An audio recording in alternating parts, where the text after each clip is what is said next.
Yesterday, we were treated to the news about PlayStation Plus being mixed with PlayStation Now, and today there's a lot of reactions and an interview with Jim Ryan that we can go over to talk about his reaction and comments about mixing the two services together. Let's dive right in.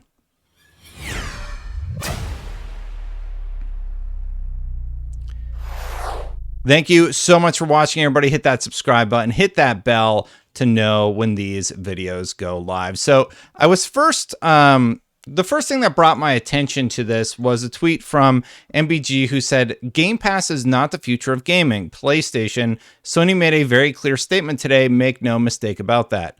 I would actually argue that they actually said almost the exact opposite of that. They actually said, if anything, that right now, it might not be the future of gaming, but if it is, we're going to change and adapt to that policy.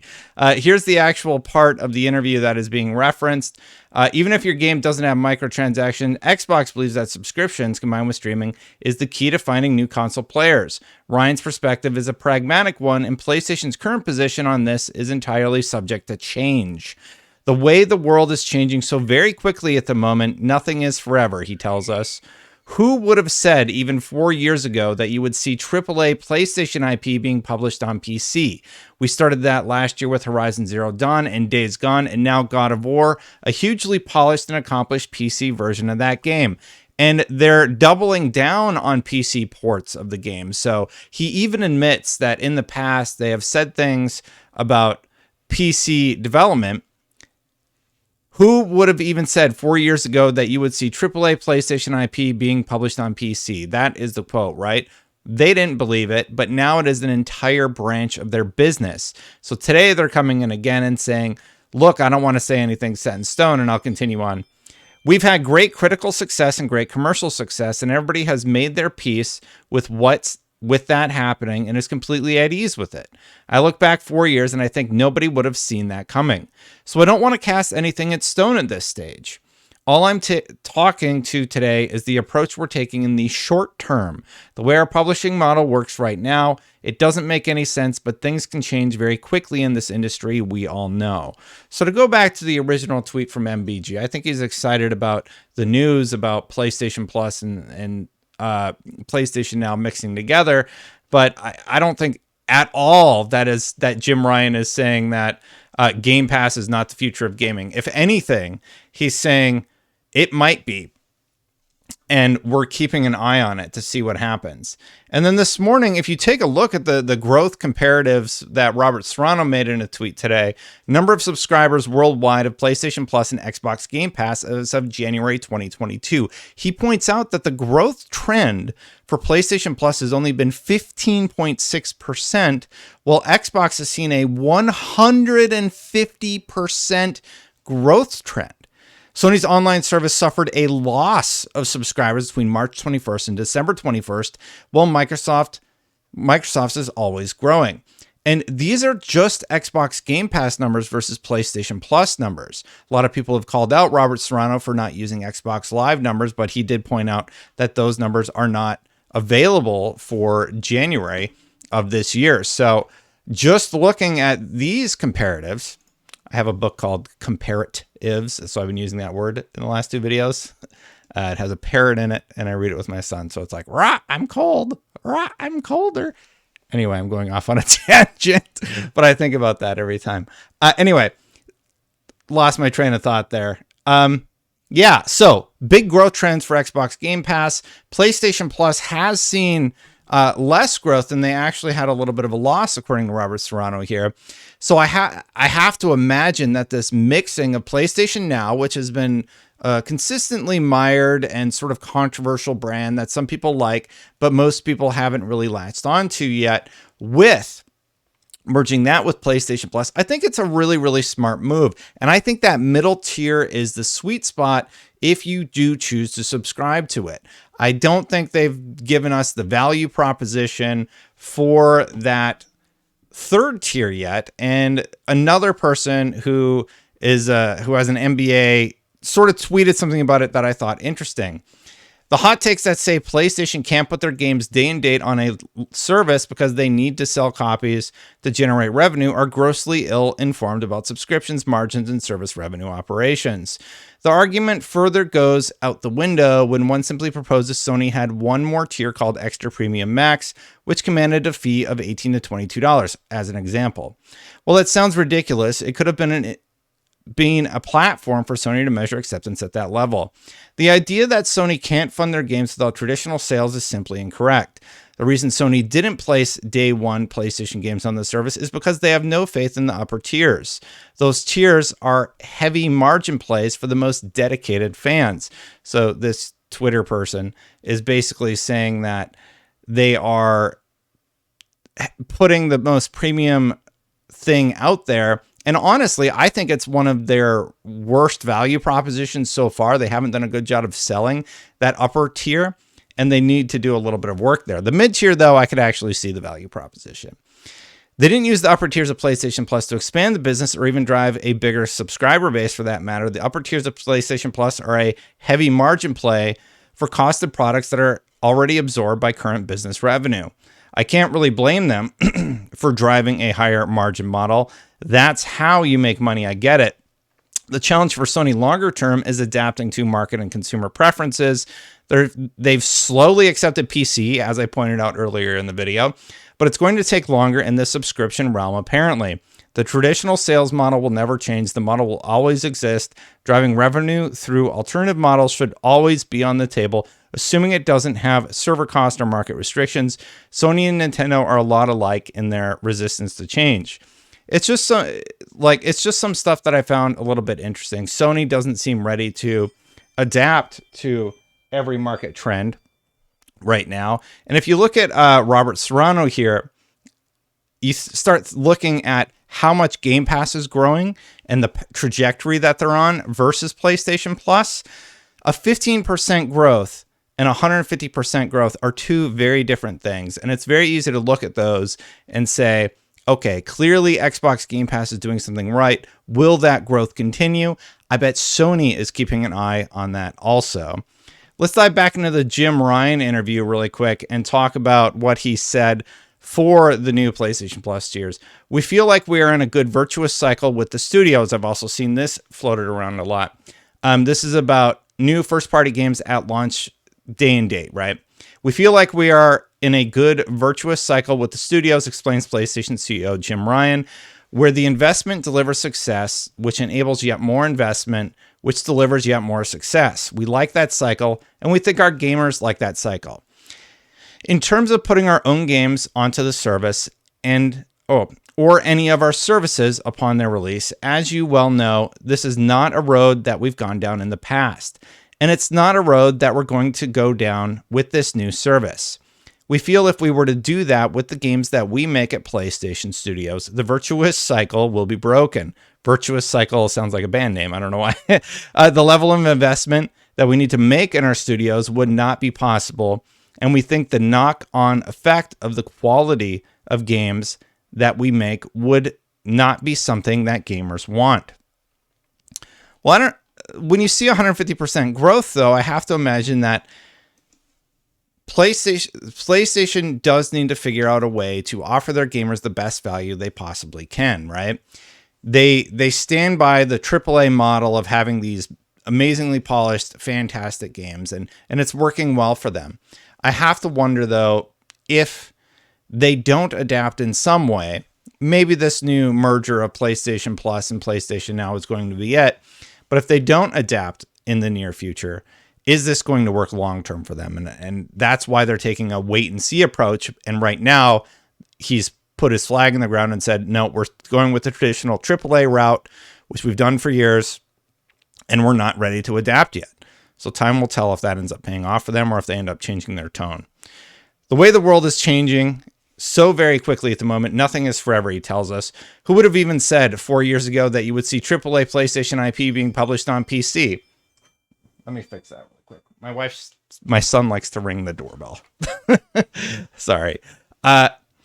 We started that last year with Horizon Zero Dawn, then Days Gone, and now God of War, a hugely polished and accomplished PC version of that game. We've had great critical success and great commercial success, and everybody has made their peace with that happening and is completely at ease about it. I look back 4 years and think nobody would have seen that coming. I have this feeling that 4 or 5 years down the road, when all these other subscription models are popping up, maybe they'll also make peace with that and adapt to it. But I've already kind of covered off on this. So he talks about not wanting to cast anything in stone, and in the short term, that is what they're going to do. So I've already kind of talked about that one. Moving down the list a little bit. In comparison to Xbox offerings, the PlayStation Plus Premium tier carries a higher monthly cost. However, where Sony has been competitive is with the annual pricing. And he talks about how you actually save money on the annual pricing. So the monthly rate for PlayStation Plus Extra will be $833, and for PlayStation Plus Premium, it will be $999. We think for what people are going to get, this is a terrific value proposition, and one that simply wouldn't be possible if we were to put our studio's games into the service upon their release. So again, saying we can't do day one because we wouldn't be able to offer the value proposition that we currently offer right now. See, the only problem with that is I find that a tough pill to swallow because I've seen the revenue reports that Sony posts. They're posting record-breaking profits. We're seeing 150% adoption rate on Xbox Game Pass, right? So is that true? It's just hard to buy, because they're making so much money. Whether it's indies, whether it's big games, or things that celebrate our heritage, all sorts of games, Ryan said, we're going to have all of it, and hopefully a lineup of ticks all sorts of boxes. The premium option is more of a specialist tier, and one of its big draw is the collection of retro games. The problem is people wanted those games natively downloadable, or maybe that's not the right word. They wanted them downloadable, right? And that's not available. So Jim Ryan says, obviously it's not for everybody, which is why it is in the premium tier, Ryan says, but there are people like me who have been around forever, who have played those games and loved those games for 20 odd years ago. Or maybe it's those people who rave on about these games and want to try them for themselves. Once we can share the lineup in the world, we think there's going to be a lot of interest in that. I mean, I guess, but they're not downloadable. So honestly, unless those games are made downloadable, I'm never going to subscribe to that tier. You can buy game demos. You can play the game demos, which I honestly thought they would add more to that, but it really did turn out to just be, okay, yeah, you can play games for a little bit and then choose to buy them if you want to continue playing. And you can stream a lot of the entire PS3 library. The streaming on PlayStation Now, and it's largely going to be exactly the same, hasn't been great. And I've seen tweets from people who are in more rural areas who don't have a gig down, a gig up like we do in these major metropolitan areas, who have expressed worry about that. They're like, hey, I don't have the same experience you do. It's laggy. It's not as good. And that's why people won't adapt it. PlayStation Now only saw 3.2 million people attached to it by the end. I believe that was the final statistic I heard. And when you think back, PlayStation Now was one of the first people to actually do this. And their technology just never got to the same place that Xbox has gone to. And that's unfortunate. I thought they would have, just make the PlayStation 3 games downloadable. Mark Cerny has apparently said in the past that it's just not something technologically that they can figure out. But meanwhile, you can emulate, I've seen people emulate PlayStation 3 games on a Steam Deck. You're telling me you can't figure it out for the PlayStation 5? You own the rights to those IP. It just seems bizarre to me that there's no way it can be figured out, right? These are very, very smart people. And the modding community has already figured it out for everything else except for the native platform. So I'm very confused as to why it would never work. I just don't buy it. Sorry. Anyway, I want to play my PlayStation 3 games. I want to give you my money. Okay. But all right. Whatever. Anyway, it's about rounding off the offer we have. Ryan explains with platforms, it is seldom just one single thing makes a platform really attractive. It's a combination of many things, and having a really strong service proposition definitely helps. I absolutely agree with him on that, actually. Having a lot of options for your consumer is great. And I do think that is something that they're doing well. It's like one more service that they're able to offer. My concern is it's not really something new. It's PlayStation Plus with tiers. So really, it's just PlayStation Now folded into PlayStation Plus. They did announce that there are going to be some additional games, but that feels like something that would have been added to the PlayStation Collection anyway. And now it's in the medium tier. By the way, that we did get clarity from Jim Ryan, who said, yes, the PlayStation Collection will remain part of that base tier. So thank goodness there. So anyway, continuing. Clearly, with our existing audience base, we have the opportunity to attract PlayStation owners who are not PlayStation Plus subscribers at present. The additional opportunity is the 48 million PlayStation Plus subscribers and get them to trade up to Extra or Premium. And our task is made rather easier by the fact that they are existing PlayStation Plus subscribers, so we have an extremely close relationship with them on many levels. So he's basically saying, we know that the most hardcore PlayStation fans, they're going to give us the money for the Extra or Premium. And what I ask you is, like, is the value there for Premium right now? I don't think it is. Extra makes sense to me. Premium, it just doesn't yet. We have to know more about it. We have to know more about the value proposition there. And for me, it's not there. It's the most expensive tier, and you get game demos and streamable PlayStation 3 games. Granted, I'm sure there are some downloadable games within that, but we've looked at the PlayStation Now library, which had 700 plus games, and like half of them were only streamable, which is the one thing fans wanted, was to download those games. So that's why that was so disappointing yesterday. And then the final few quotes here. Subscription has certainly grown in importance over the course of the last few years, he concludes. Our PlayStation Plus subscriber number has grown from 0 in 2010 to 48 million now. So from 2010 to 22, that's 12 years. Meanwhile, Xbox Game Pass is already at what, 25 million? And he's saying that they're at 48 million. So Game Pass is growing very, very quickly. And PlayStation Plus is it's still growing, but it's definitely sort of, I don't want to say the bell curve, but it's sort of tapering off in terms of growth, right? He seems positive about that, but I don't know. Honestly, if I was Sony, I'd be a little worried about the tapering off. So this is their plan to do something about that number, and I'll be interested to see their next earnings report to see how much of an impact that has. Or actually, we won't know until the end of the year, because this won't be rolled out anywhere. It'll happen in Asia first, in Japan specifically, I believe, and then it'll come to US and UK, etc. next. Anyway, continuing. But the medium of gaming is so very different to music and to linear entertainment that I don't think we'll see it get to the levels that we see with Spotify and Netflix. Well, we're going to be able to watch Xbox and see what happens there, and then they will adapt as necessary. Some of the live service games that are proving very successful these days, and I'm not restricting the comment to console, they're effectively subscription services in themselves. This is actually a great point by Jim Ryan. He talks about like Destiny and like GTA, just announced GTA Plus. He's right. A lot of those games that people like live in, like I probably live in Destiny, would be one of those games. It has a monthly subscription that you buy, and then you can earn like all 100 levels on the battle pass. Or whatever they call it in Destiny. I can't remember off the top of my head. So anyway, you do your season pass in Destiny. That's what it's called, by the way. And it is another revenue stream for the company.